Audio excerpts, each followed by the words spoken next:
The World Health Organization says that around 2030 to 2050, it's estimated that about 250,000 people will die in a year due to climate change issues and harmful environmental practices. Now, this will be caused by diarrhea, malaria, you name it. As countries battle and race against time to achieve the Sustainable Development Goals and combat climate change, make the environment safe, at the heart of Ghana's own is the Ministry of Environment, Science, Technology and Innovation. And today we're privileged to sit with the man at the heart of the ministry. Welcome back to the show. This is GTV Breakfast. Now let me introduce to you who my guest is. He's a doctor.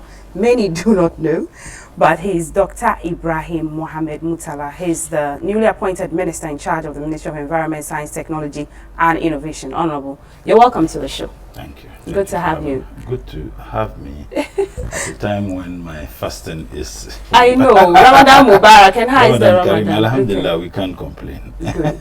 Good to know. I mean, the last we saw of you was during the vetting and how you were touting some of the things that you would do. I have seen in a couple of news stories that you started work in earnest and you've been talking about demonopolizing, waste collection. You've talked about Galamsey even at your vetting. But before we get into that, you are an astute politician all the way from the north. Tell us about your political journey and how it is now, almost a decade of that, from the 8th Parliament to the 9th Parliament. Well, if it has to do with my political journey, it spans beyond a decade. Okay. Maybe perhaps if you want to know how long I have been in Parliament, of course, this is my 3rd term in Parliament. But for the fact that I lost my seat in the 2016 elections, this would have been my 4th term. I started my politics as a student leader, and I have said when we're engaged in student activism, we're just engaged in it because we loved it. We wanted to be doing that, and right from Ghana Secondary School is by far the best school in Northern region. This Tamale Secondary and Ghana Secondary fight. It's a privileged school. I mean, we've produced a president. There's one school called Sanalgo Experimental. They attempted to produce one, they couldn't, and from there I went to Tamale Teacher Training College. Many people are now aware I'm a trained teacher, and I have said that of all the certificates I've acquired, the teacher certificate for me is most important. So from there I was in Nkrumah House Prefect, and that was when my political journey virtually started. From there I went to University of Ghana, where I was engaged in student activism. I was elected in my 1st year as Congress member for Legon Hall and General Assembly member of the SRC. I was elected together with my sister Shamima Muslim. Okay. She represented Volta Hall, and this our friend, the journalist at Joy FM, Samson Ladia Yenini. He came to General Assembly by virtue of being elected a Kwafu Hall president. But myself and John Kuma, who were all from university, from Legon Hall, we were all elected into Congress and General Assembly 2 consecutive times. I was engaged in student activism right from my 1st year, and some people deemed it to be a bit controversial. I wanted to impeach my JCR president in my 1st year when they actually squandered money. And I remember the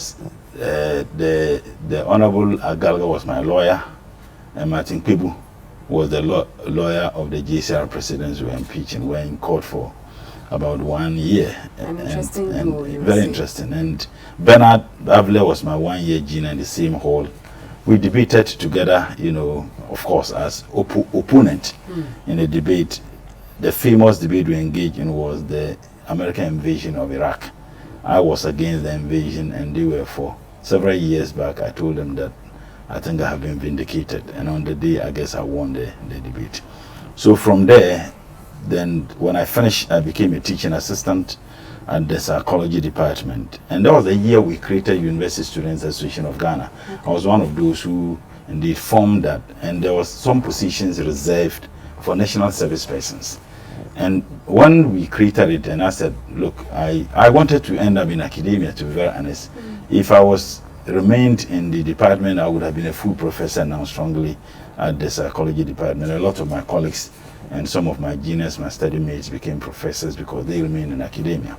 And because we created University Students Association of Ghana, that position was reserved for national service persons. I remember the then president insisted that I should take that up. So I left the TA-ship, and then I became USAG, protocol officer at the time. Okay. For 1 year, I contested elections, and then I won as Ghana's candidate for the elections of the All Africa Students Union. So we had the elections in Kumasi Teacher Training College, and it was Knox election. Then I went to South Africa, and by God's will, I won. So I became the Secretary General for 4 years. And from there, when NDC won elections, I was appointed the Deputy National Coordinator for the National Youth Employment Program.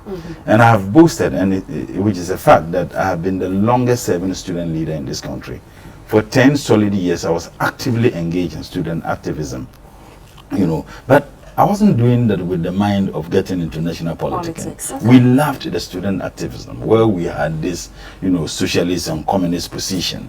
Ideology was the driving force that we wanted to be associated with the center left. And I tell people, if you take the UP, my grandfather was one of the founding fathers of the UP tradition. The Tamale Airport is named after my grandfather. Of course, we may change the names, and I think that we need to change the name. But because of how I was exposed in student politics, and I developed a particular interest in reading about politics, continental politics, and particular politics in Ghana. Okay. I was driven and moved by Nkrumah's, prospects. And for me, that turned the tide, and for which reason I am an unbridled Nkrumah. Of course, my dad was a CPP man. It was my maternal grandmother, okay. Grandfather who was, formed the UP. So I tell my friends in MPP that if political parties association is anchored on blood, then I'm more MPP or UP journey. Tradition than them. But my dad was a very strong CPP man, and then from a large family, my dad had 4 wives, and those of us alive today, we are about 23, and I love it and I enjoyed it. Extended family is something that people think is, but I don't think it is, under the circumstances under which we live. And my dad was an Islamic scholar, he was a businessman, he was also a farmer. My dad was all-encompassing. So I was doing politics, student politics, because I loved it. I had the passion for it, and I was in the same politics with Honorable Edward Bauer, who is now well. You had Omani Buama, myself and Omani wanted to contest in those elections, and John Kuma at KNUST. Then University of Ghana was presenting 3 candidates, and I said, no, we should have 1 candidate, because Omani had contested the previous year and lost. Right. So we had to support. And so from there, then NYEP, I was appointed Deputy Coordinator under Prof. Mills of blessed memory. And after that, in 2006, in fact, as a matter of fact, I contested the NDC parliamentary primaries for Tamale Central when Professor Y. Seni defected to MPP. And I was one of the 9 candidates. I lost. I became 3rd to Honorable Inusa Husseini. What were the lessons? Because you kept going. I was the youngest, honestly. And out of the 9 candidates, I came 10th. I lost, and I was the only person who congratulated Honorable Inusa. The others were all angrily left the place.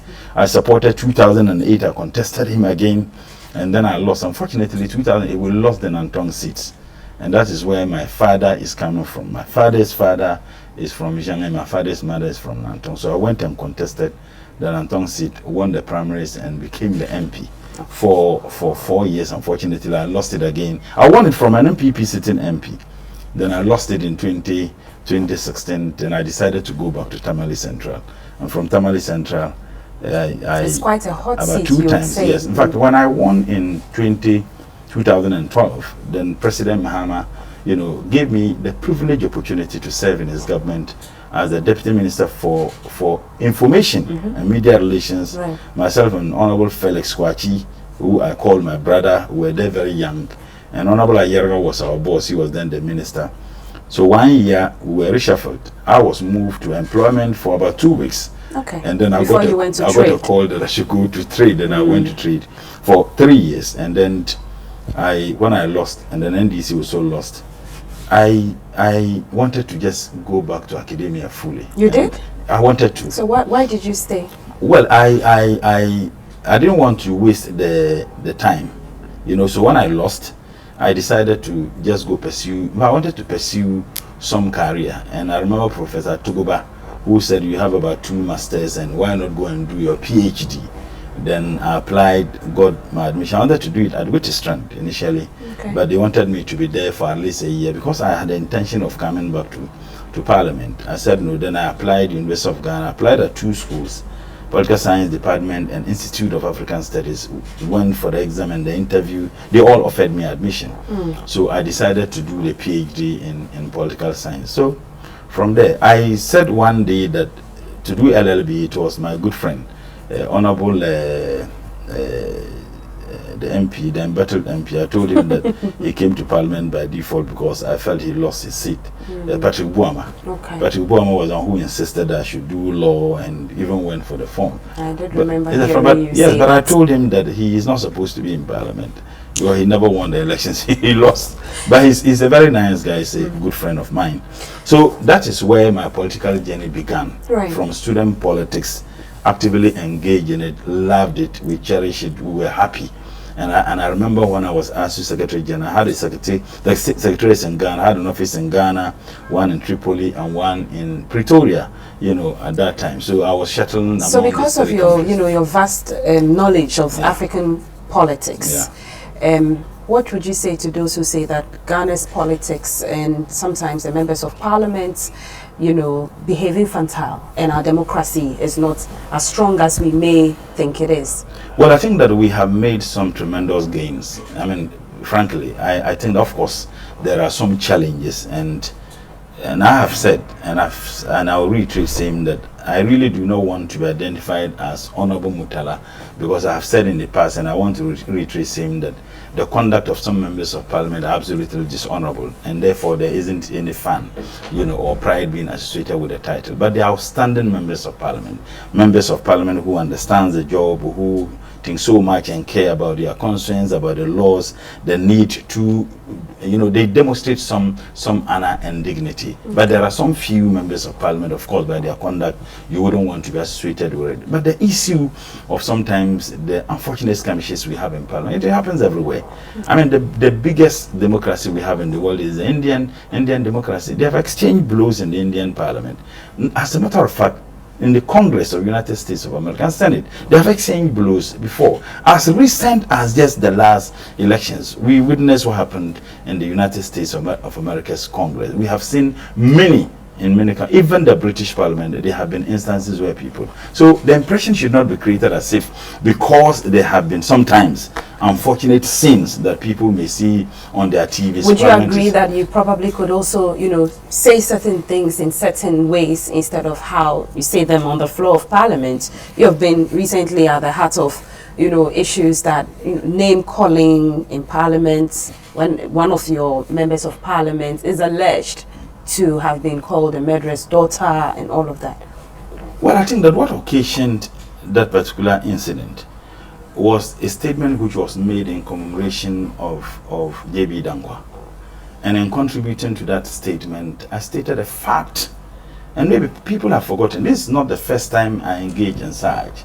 In the CIF Parliament, similar statement was made, and I contributed and raised questions. And it took one journalist who perhaps didn't understand the nuances of his profession in France, wrote a piece about me. I responded in the Ghanaian Times. He came back, I came back, and perhaps he chickened out. Look, facts are facts. Facts are sacrosanct. What I said on that day, I made a reference specifically to political and historical fact. And that fact about J.B. Dankwa, and these were not my words. I made references to writings, and let no one describe Martin Meredith as just any writer. And the Mahoney's book, it was a declassified CIA cables, which he wrote, and nobody has ever challenged it. J.B. Dankwa felt so entitled that even when the money was no longer coming, he went and demanded. He felt so entitled. So these are not my words. You see, this attempt to bury the true political history of this country under a paved, of threats and tribal bigotry will not stop some of us. It won't sell. These are facts. You see, don't have any have problems with the facts that I have espoused. And then when I said that, someone, and what was Honorable Zenator's crime? And she says, sister of mine, she sat by me, and then she when the off You know, when you know how Parliament works. When your mic is on and another person's on the mic, you may not be able to. I made those statements. And let no anyone challenge the statements I made, whether they are historical facts or not. You see, so the person who made that unfortunate statement doesn't even want to identify himself. I didn't make my statement in secrecy. Openly, I stood and I owned it. And I'm reiterating same. So if you have a problem, you can have a problem with the statement. And such comments not even unfortunate to begin with. When you say, rebutting. When you say unfortunate, what do you mean? Parliament is a house of records. Parliament is a house where facts are sacrosanct, where what you state should be factual. If it wasn't factual, the speaker would have asked me to. And in any case, I have seen there were other members of parliament who were not happy about that, but they needed to challenge the statement I have made. I didn't say that me, Murtala JB Dankwa, was a traitor, he was a CIA agent. I said I made references to a book I read, and I still have a copy of the book in my office. And it took some trouble, bigots, and they even came to parliament threatening to petition the speaker. We have people from their area who stood on the floor of parliament and called President Mohammed Julo. People from that area. So must Gonjas also come and demand that those people should apologize to Gonjas? I mean, this country sometimes is a joke. People have made statements. As long as you engage in politics, you should be subject to criticisms. So President Mohammed family also decides, or Gonjas also decides that because Eselosu and Co ever called President Mohammed Julo on the floor of parliament, they should apologize to Gonjas. What is this? So it's a demonstration of tribal bigotry. And I'm saying that all the things I've said, maybe perhaps I need to reiterate. As a matter of fact, JB Dankwa supported the vote against the motion of destiny. And the motion of destiny was the motion which was moved that occasioned the independence of this country. As a matter of fact, he supported the letter that was written to the Queen, indicating that we're not ready for independence.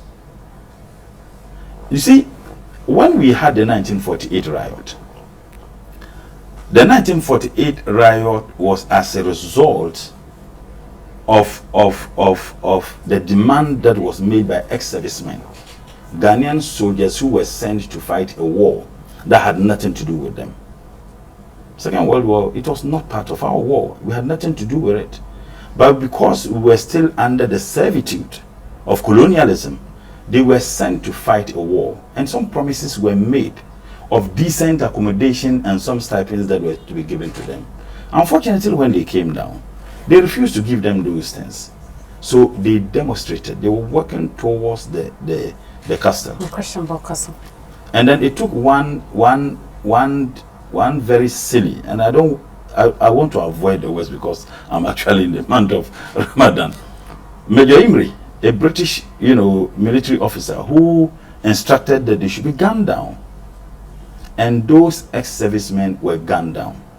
There was an upheaval. An upheaval.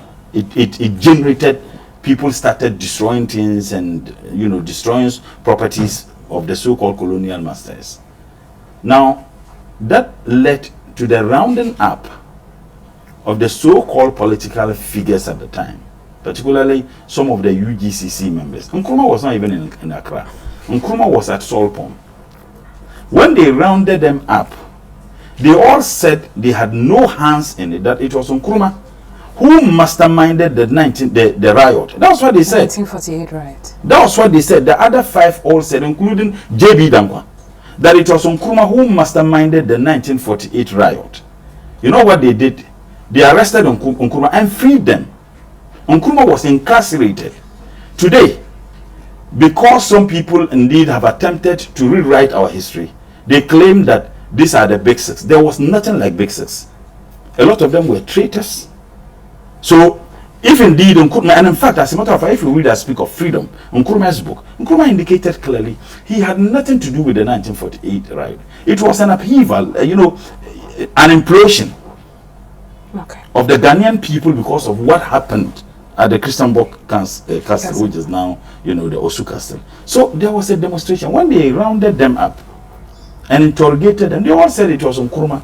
So they freed them and incarcerated Nkrumah. Today, you want us to eulogize those people who betrayed this country, And as a matter of fact, it is important for us also to know that even after J.B. Dankwa died, there was allegation that Nkrumah indeed killed him, that he was killed because Nkrumah. But when there was even a commission by the NLC to investigate that matter, sorry, the NLM or the NLC to investigate the matter, it was established that what they claim to be the cause of the death of J.B. Dankwa was actually not the cause. Kulungugu bombing. And I mean, there are a lot of things if you want to. And to tell you the truth, I'm a political scientist. I hold a PhD in political science. So truth is sacrosanct to me. And I don't care who is hurt by the truth. And if you observe all the cacophony that is going on, they haven't been able to challenge the statement I made. What instead they are doing, they are engaged in very silly tribal bigotry that I should apologize to Achim people because I criticized J.B. Dankwa. When you had Achim MPs who stood on the floor of parliament and called President Mahama Jilo, they called President Mills, Professor Doolittle. In fact, it was President Nanado. So Fantis should also, hold on, Fantis should come out and say that they should apologize to Fantis for criticizing Prof. Mills. Or Gonjas come out and say, apologize to Gonjas for criticizing President. What silliness is this? I believe there's a chain or order of how these things would be, dealt with. What's the Speaker's position on this? There was nothing wrong with that. If there was anything wrong with the statement I made, the Speaker would have had problems with it. Even the MPP members of Parliament. They never asked that that statement be expunged. If they felt that that statement was not true, they would have demanded that it is expunged from the Hansards. I never made any statement attributing to me, Murtala, who is saying that this is who J.B. Dankwa is. Look, in this country, there have been several attempts to rewrite the history of this country. And there have been several attempts by the NPP administration, which is a fact. You remember even the celebration of Independence Day. I'm saying that the fact is that there was nothing like Big Six. What? Hold on, there was nothing like Big Six. Those so-called other five added to Nkrumah, and they are now telling us Big Six. And that is the history that kids have been taught. That is completely misleading, because if you look at what they all did after the 1948 riot, and these are facts, the interrogation, all the statements they all made are facts. Those interrogations are very clear, and they said that they never did it. It was Nkrumah. When Nkrumah was not even in Accra, Nkrumah was put behind bars and they were freed. And you think that we should give them some honor. You see, it is important for us to understand history. It is important for us to appreciate how far we have come. Is the nice Parliament? J.B. Dankwa might have done a lot of things, and I just said it in terms of the law, his practice, and others. I don't discount it at all. I respect knowledge, I respect research, I respect people who have achieved something as a result of intellectual work, in which I respect. But when it comes to the political history of this country, these are not my worst. Are we going to use the ninth Parliament to score points on political history, rebuttals here and there, because this person said this, and so we're going to now shake the core foundation of this country? It depends on our democracy. Frankly speaking, such engagements are good. Look, in Parliament we can debate, sometimes very hot debates, and then after that you see us at the coffee shop. I mean, you would have seen the talking. Parliament is a house where brains work. But does that sway you away from your core mandate in Parliament? No. Debates on bills and legislations. The debate, in fact, a debate is part of the core mandate. The function of members of Parliament is to legislate, is to protect public purse, to demand accountability, and to ensure that because the people we represent. So you have representation, legislature, you have accountability, particularly financial accountability. We represent the wishes, the aspirations, and the feelings of the people we represent. So Parliament engage in debate. Okay. It's a form of education. Right. Because you cannot say anything in Parliament that is not factual. Okay. Since you've mentioned legislation, let's talk about the ministry that you're heading now. from information to trade, then to here. You said you made a detour to employment labor. Okay, and now you're 2 weeks ended. and now so you are still a minister for employment labor relations. We would say now you're a deputy minister. Deputy minister. Deputy for 2 weeks. In fact, I didn't even settle. Deputy when for I got 2 the weeks. call, I know you are going to. In fact, that's one thing many people do not know. Okay. The first call I got was from, I remember at that time, Honorable Valerie. Said, look, the president is sending you to employment. And I thank you, and I said, extend my gratitude and thanks to His Excellency, the President. In fact, that day, I packed my bag and baggage. Ready to go. Information. Then I moved. Okay. I moved in there. Then I got a call again, I think about a week or less than a week or 2 weeks. Then look, they are moving you to Ministry of Trade and Industries. And I said, extend my gratitude and thanks to His Excellency, the President, and I moved there. You're ready to serve. Yes. Now, your ministry, you've started work in earnest. You're talking about helping fund sanitation companies, demonopolizing the system, Galamsey, lots of arable land. I hear millions of hectares lost to cocoa farms, lost to Galamsey. What is the charge that you're leading in these areas? First and foremost, let me tackle Galamsey first. It's a catastrophic thing that is confronting us as a people. Everybody knows the consequences of Galamsey, one, to our livelihood, to our water bodies, to even our survival. And I say our survival because if we don't take time, it may affect some of our, exporting commodities, particularly cocoa. When we have the seepage of some of these heavy metals that they use, it can affect the quality of the cocoa we produce. It affects agricultural activities. It affects the livelihood of people. It affects the habitat. People, fishing communities, people can no longer fish because the water is destroyed. Galamsey, indeed, which started as socio-economic or an environmental issue, has become a political issue and featured profoundly in the last 3 elections that we have had in this country, particularly these elections. President Mohammed promised to do that which has never been done, to ensure we fix this Galamsey problem. We understand that it's a multifaceted challenge, and therefore you need a multi-pronged approach to be able to solve it. And that is why it involves several ministries. Of course, the Ministry of Environment, Science and Technology, it involves Ministry of Lands, Ministry of Interior and Defense, because there are security implications, to it. And also, and most significantly, Ministry of Local Government, chieftaincy and religious affairs. Because mind you, the custodians of the lands are the traditional leaders, and then they have a significant role. So what we have started doing is to deepen the stakeholder engagement, so that hitherto those who were not part of the processes of finding a solution to it, we are bringing them on board. Isn't it ironic that the previous administration had a committee, interministerial committee, constituted to fight Galamsey, and Ministry of Environment was not represented? As a matter of fact, Ministry of Environment started it, but when Professor Frimpong Boateng started accusing people in the NPP government, they got him out, and they never had a representation of the Ministry of Environment into it, a ministry that must play a lead role. So we are doing things concurrently. As I talk to you, we have had a lot of engagement, and that is why when I was vetted, I made references to both Quranic quotations and biblical quotations. Specifically, I talked about Genesis 2:15 and Quran chapter 2 verse 30, where God Himself admonishes us to do everything possible to protect the world, protect the environment.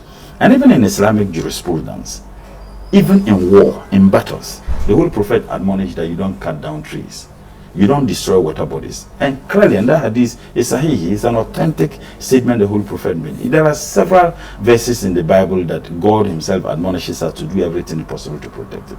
So I made references to those biblical and Quranic quotations as a subtle way of sending a message to our clergy, that they also have a role to play as far as fighting environmental degradation and protecting same is concerned. I did so because they must be. Ghanaians are largely religious, and majority of Ghanaians on Sunday are either in churches, on Friday they're in mosques. Ghanaians are. So if we have them play a role, so that on their pulpit or on their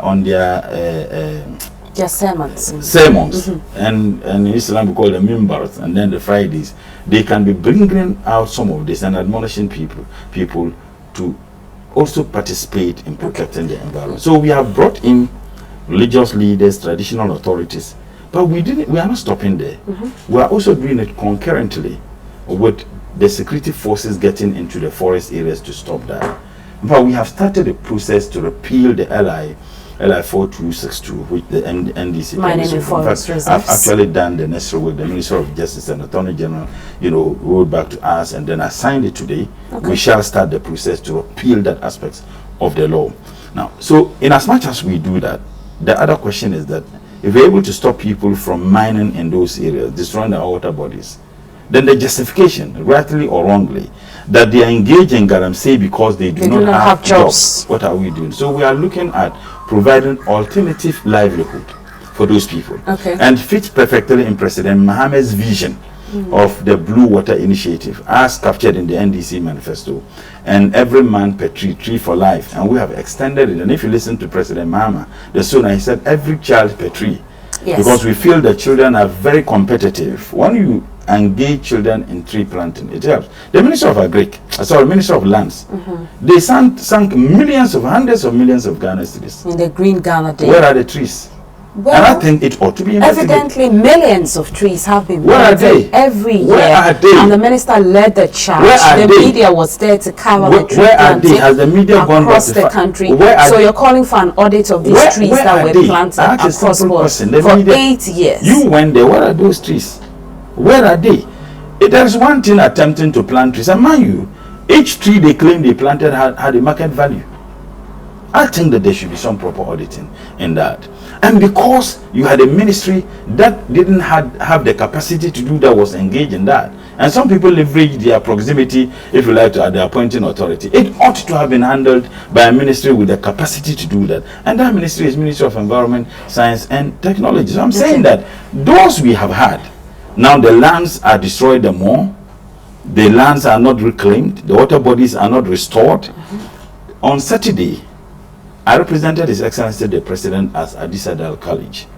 So I flew to Takoradi and drove by road to Cape Coast. On my way, the water I saw was shocking. President Mahama has indicated that this is not the time to lament. We are going to fix that problem. And what we are doing, you see that we are not even giving much publicity as to what the security agencies are doing. Because once we give publicity, they get to know, and then we are acting, and there have been a lot of raids that are done in this forest areas, and I can tell you that these are things we intend to do. We are also indeed engaging some people to see how best we can clean the water bodies. I've had private entities who have approached the ministry, submitted proposals. The technical people are going through it. We're also looking at international funding sources. Yes, you are asking for funding, so yes, I was going to ask funding. Where is it coming from? Yes, we are looking at international funding sources. There are a lot of funding sources available.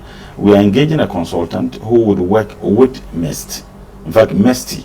I say MEST because of the alignment, the realignment of innovation to communication. There is some misunderstanding. It is just digital innovation that is given to communication. Okay. But actually, innovations in terms of agriculture, in terms of science, geology, in terms of atomic and others, they are still being handled by the Ministry of Environment, because all the agencies that operate under the ministry, their core mandate and function is to research and innovate. Okay. And so the innovation, even though by a policy decision has been realigned to Ministry of Communications, the digital innovation. Okay. But the other aspects are still with the ministry. Funding. So these are some of the things. These are some funding and international sources. At a time when the US is cutting funding and aid to countries in Africa, how are we not looking inwardly, and we're still looking? Yeah, we look inwardly, and it is very clear that per what the previous administration did, the fiscal space is so limited. I mean, the mess that is created, the outright robbery, because it's beyond thievery that we experience in this country, that there are problems every sector. I mean, debt to GDP actually ballooned. The city has actually lost its value. The city, the dollar is a fugitive now. We're told by my senior brother, Dr. Baumia, it was arrested, locked, and the key was given to the IGP. It has broken jail. There are a lot of challenges, genuinely, but that we need to look at innovative ways of executing government projects without necessarily depending on government of Ghana in terms of funding. Is one of them also, not to cut you, recouping losses, like what the oral wants to do? Yes, yes. Are we relying on sources like that as well? And how feasible is that? If it doesn't happen, what happens? I am very convinced about the initiatives we have done. And I mean, in terms of the funding sources, international funding sources we are looking at, some of them, not that they will give you money, but they will come and help to plant trees. And that is what our focus is.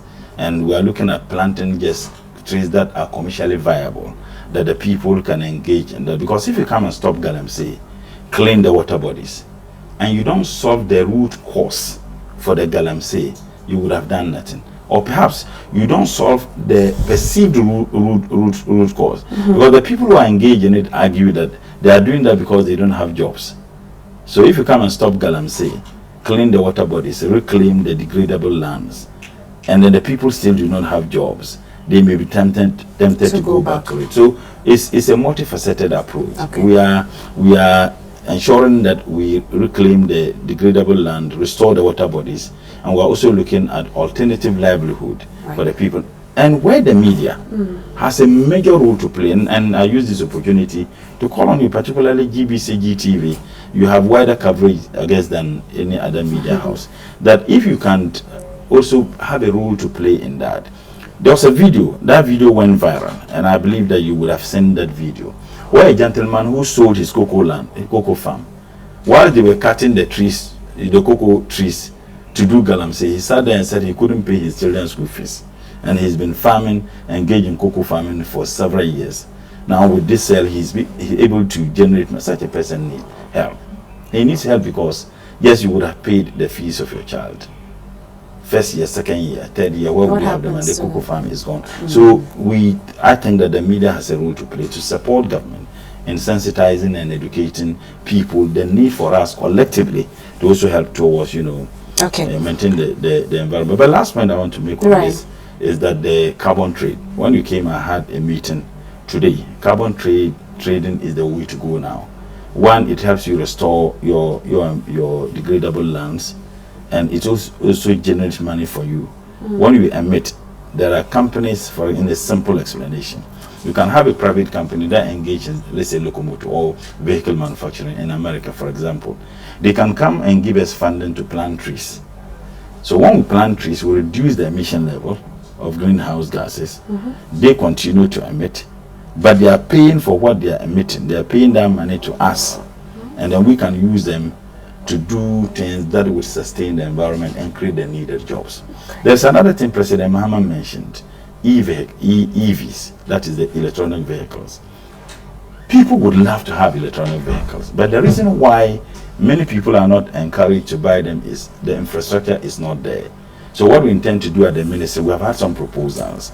We are going to have the charging systems, as President Mohammed said, across the country, and we may do it with some oil, some stations. But for example, if we do it with oil, so that we have the charging systems across oil stations in the country, so I can buy the e-vehicle, then I know that I wouldn't have any difficulty to charge them, because some of them, if you charge, they can go on for about 500 kilometers, some over 500 kilometers. But if I have an e-vehicle and I'm going to Kumasi, then I know that there's a charging system at Nkoko or somewhere. I drive, I top up, and then I'm... And you don't foresee the system fighting you? I mean, you're talking of oil, and oil is, liquefied petroleum. No, but we are doing it in partnership with them. It doesn't mean that people won't still buy, cycling. People will still buy. Vehicles, but the way to go now is the e-vehicles. That is the way to go. And oil will also be generating money. This is just an example I'm giving. But we would have them dotted. Another one, last point on this, is the e-biking.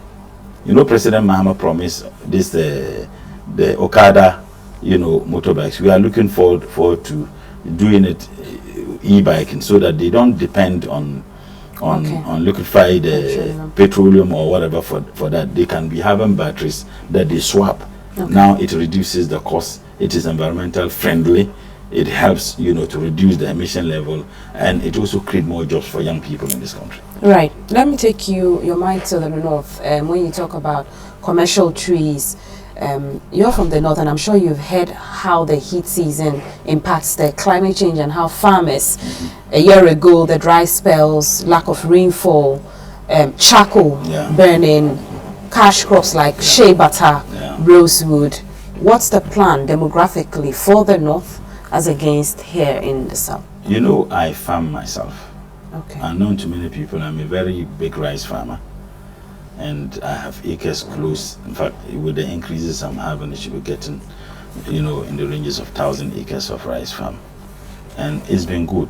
Now, unfortunately, as a result of climate change, farmers can no longer predict, the rains, when rains will start, when rains would end, we no longer predict. So it's just like firefighting. So there's no denying the fact that climate change is a huge challenge, even though President Trump, is denying the obvious. But there are people even in his government who think that the climate change is a reality, is affecting us, and what we intend to do is some of the interventions we've had. The presentation I had, there's a program called the JEF program, which is financed by these international funding sources, which includes reclaiming of the lands, planting of more trees.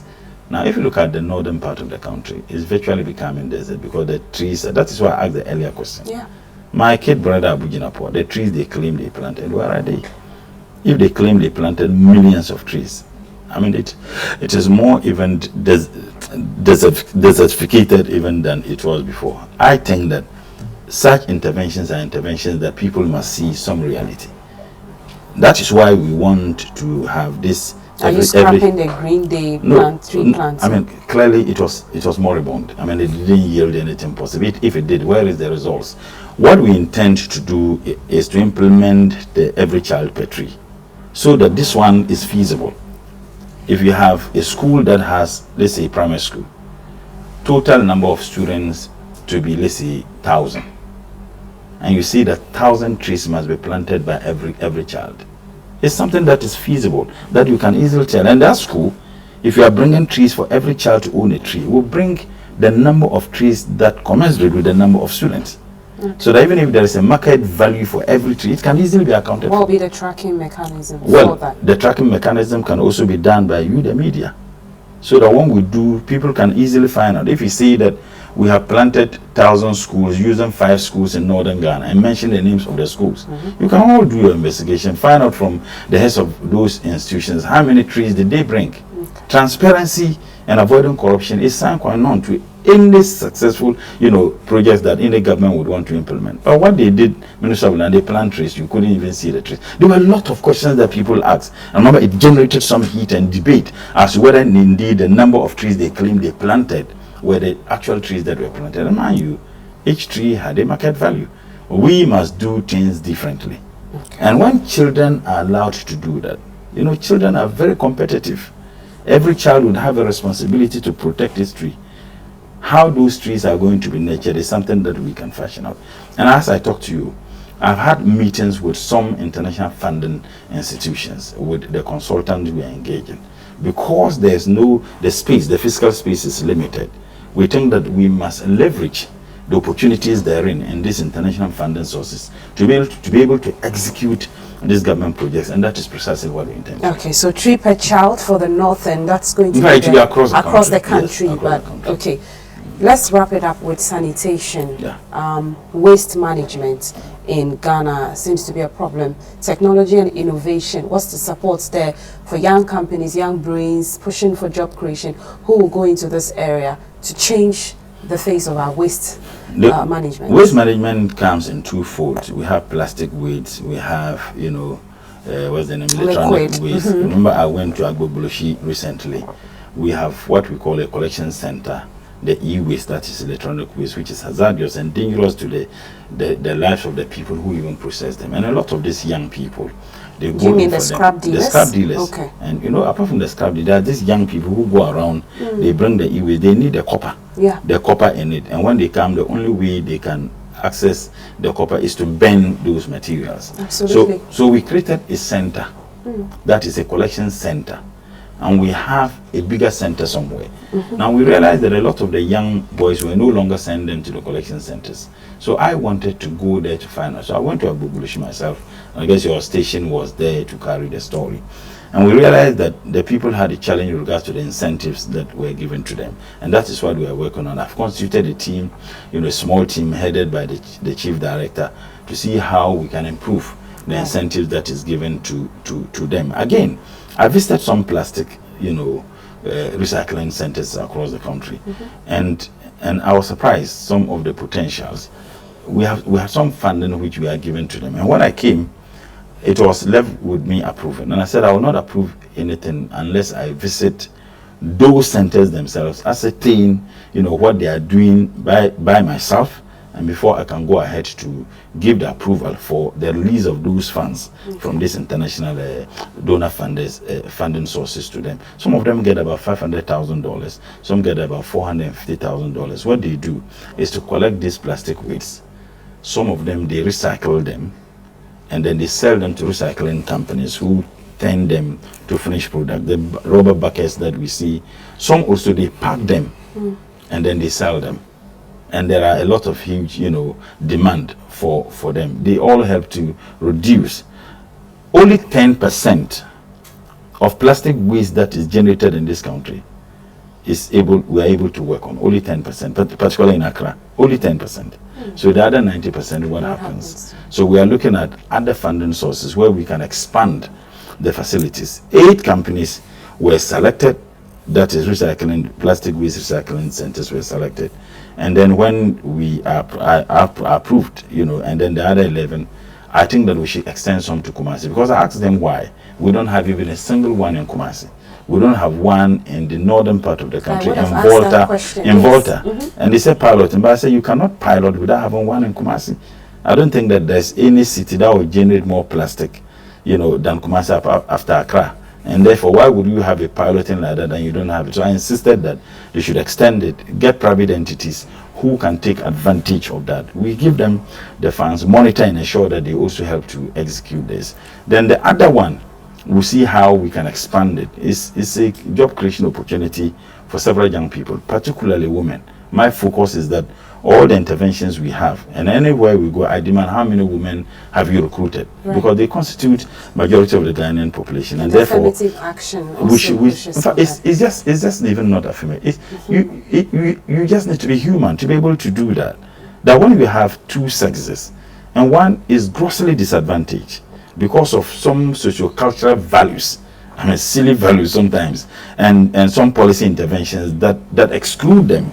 If you have a responsibility and a position of privilege, as I am, alhamdulillah, I feel that I must take advantage of that to see how I can help women also to come to speak. Because majority of the people who work in this, they just need some survival, some livelihood. Right. And I was surprised that some of them could use the plastics to generate wood for chairs, classroom chairs, desks. Yeah. No, in fact, a house was built, and one of the things, and when we went with your team, they did that. So I want to have a discussion with my senior brother, Honorable Haruna Idrisu, to see whether we can engage such a company to produce the plastic furniture for schools and heavy, very neat. It doesn't make nice durability. If we're able to do that, the e-vehicles, because we have taken a decision as a government that we are not procuring any new vehicles. The old vehicles that are there should be used by ministers and deputy ministers.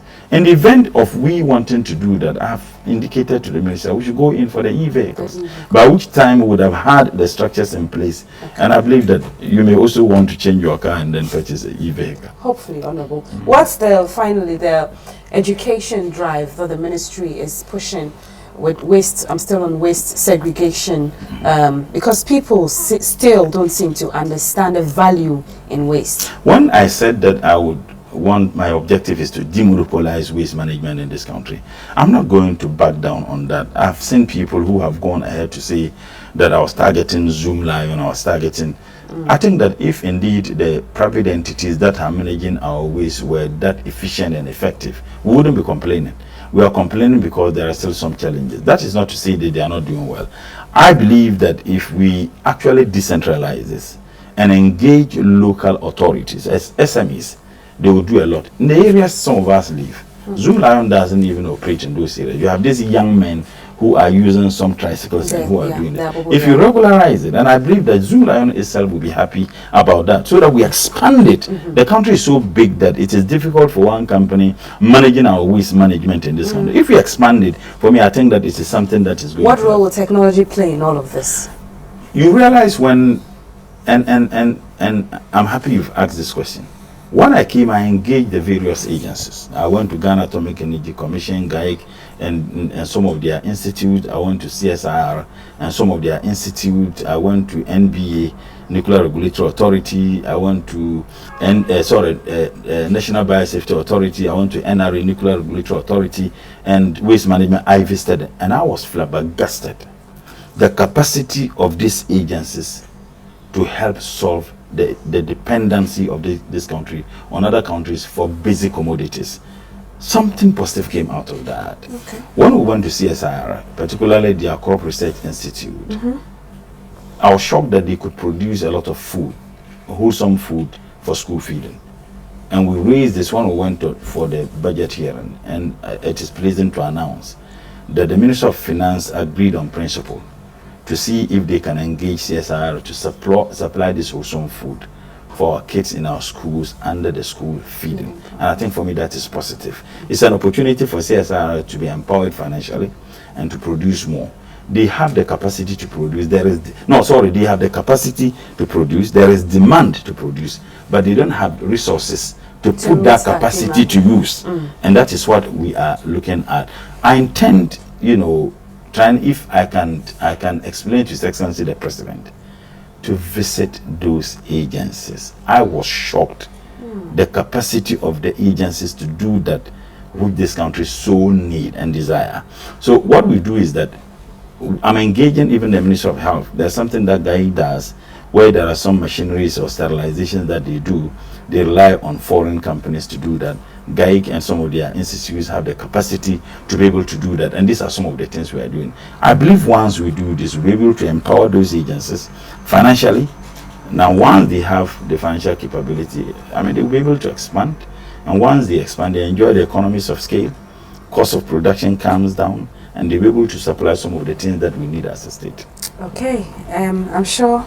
And I hope that your constituents in Tamale Central don't get to miss you so much, because you're busy. You have started work in earnest. Absolutely. I was supposed to go to the constituency on Saturday, but when His Excellency the President asked me to represent him, who am I to say no? So I had to. So that I was denied the opportunity. Usually what I do is that every weekends I try to spend the weekends in the constituency. Now, and by Monday I should be here. So if I go on Saturday morning, spend Saturday, Sunday, Monday morning, I need to be in Accra. Again, that is the difficulty of some of the things we do.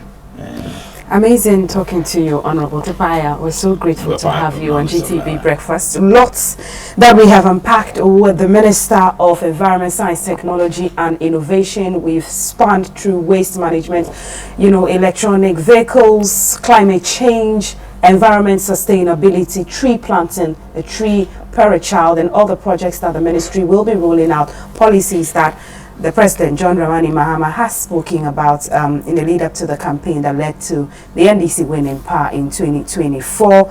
I am MALTITI Sadek, and the small GTV Breakfast. Do not go anywhere.